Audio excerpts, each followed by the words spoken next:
ഇതിപ്പോൾ ഇങ്ങനെ ഒരു ക്വസ്റ്റ്യൻ വരുന്നെങ്കിൽ നമുക്കിതിൻ്റെ ടെൻഷൻ കണ്ടുപിടിക്കണം. ഇപ്പോൾ ഇതിൽ ഏത് ടെൻഷനാണെങ്കിലും സപ്പോസ് ഇപ്പോൾ T1 ആണ് കണ്ടുപിടിക്കേണ്ടതെന്ന് വിചാരിക്കുക.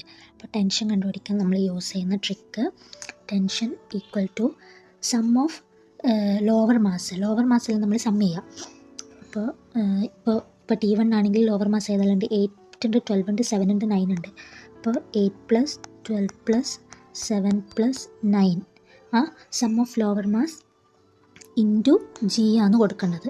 അപ്പോൾ 8 + 12 + 7 + 9 ഒരു 36 കിട്ടും.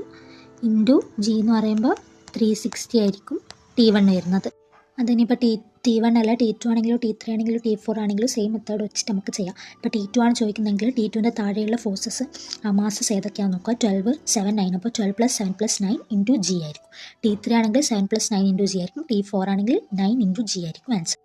ഇനി നോർമൽ ഫോഴ്സ് കണ്ടുപിടിക്കേണ്ട ട്രിക്കാണ് പറയുന്നത്. ഇനിയിപ്പോൾ ഈ 3 ഗ്രൗണ്ടിൽ എക്സേർട്ട് ചെയ്യുന്ന പിന്നെ ഗ്രൗണ്ട് 3 കൊടുക്കുന്ന നോർമൽ ഫോഴ്സ് എന്ന് പറയുന്നത് N1 ആണെന്ന് വിചാരിക്കും. ഇത് രണ്ടും തമ്മിലുള്ളത് N2 ആണെന്ന് വിചാരിക്കും. ഇവിടെ N3 ആണെന്നുള്ളതെന്ന് വിചാരിക്കുക. അപ്പോൾ നമുക്കിപ്പോൾ സപ്പോസ് N1 കാണണം. അപ്പോൾ നമ്മൾ കാണേണ്ട ട്രിക്ക് എന്താണെന്ന് വെച്ചാൽ sum of upper mass into G, മുകളിലുള്ള മാസുകളുടെ സം ഇൻറ്റു ജി. ഇപ്പോൾ N1 ആണെങ്കിൽ N1ൻ്റെ മേലെ ഇപ്പോൾ 3 × 2 × 1 ഉണ്ട്.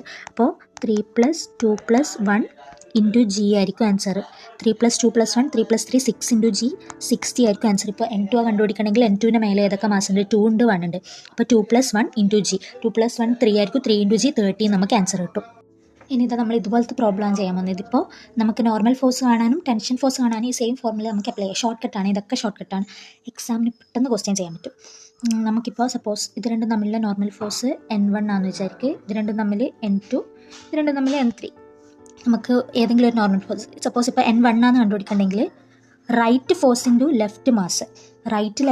ഈ N1ന് റൈറ്റിൽ ഉണ്ടാകുന്ന ഫോഴ്സ് എത്ര? 10 ന്യൂട്ടൺ അല്ലേ ഇപ്പോൾ ഉള്ളൂ. അപ്പോൾ റൈറ്റ് ഫോഴ്സ്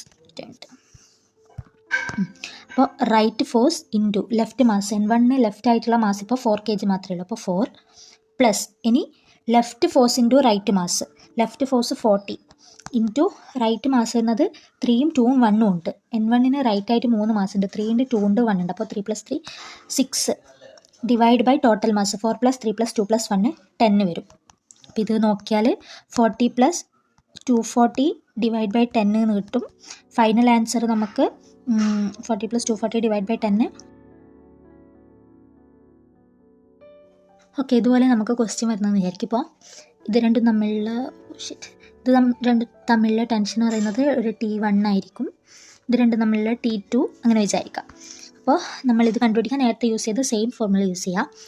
റൈറ്റ് ഫോഴ്സ് ഇവിടെ ഇപ്പോൾ 30 ആണുള്ളത്. 30 ഇൻറ്റു ഞാനിപ്പോൾ T1 ആണ് കണ്ടുപിടിക്കുന്നത്. Right force into left mass 1 kg plus left force ഏതാണുള്ളത്? ലെഫ്റ്റ് ഫോഴ്സ് ഇവിടെ ഇല്ല. അപ്പോൾ ലെഫ്റ്റ് ഫോഴ്സ് 0 ആണ്. 0 ഇൻറ്റു പിന്നെ ചെയ്യേണ്ട ആവശ്യമില്ല എന്ന് ഞാൻ കാണിച്ചു തരാൻ വേണ്ടി പറയാം. 0 into left force into right masses എന്തൊക്കെയുണ്ട്? 2 ഉണ്ട് 3 ഉണ്ട് 4 ഉണ്ട്. അപ്പോൾ 2 + 3 7 + 2 9 ഉണ്ട്. Divide by total mass 1 + 2 + 3 + 4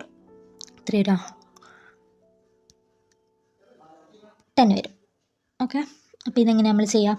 30 divide by 10 ചെയ്താൽ നമുക്ക് 3 കിട്ടും. ടെൻഷൻ 3 കിട്ടും. അങ്ങനെ T2നെയും ചെയ്ത് നോക്കാം. സിമ്പിളായിട്ട് എക്സാമിന് വന്നാൽ ചെയ്യാൻ പറ്റും. ഇനി നമുക്ക് ഫ്രീ ബോഡി ഡയഗ്രാം വരച്ചിട്ട് ചെയ്യേണ്ട ആവശ്യമില്ല.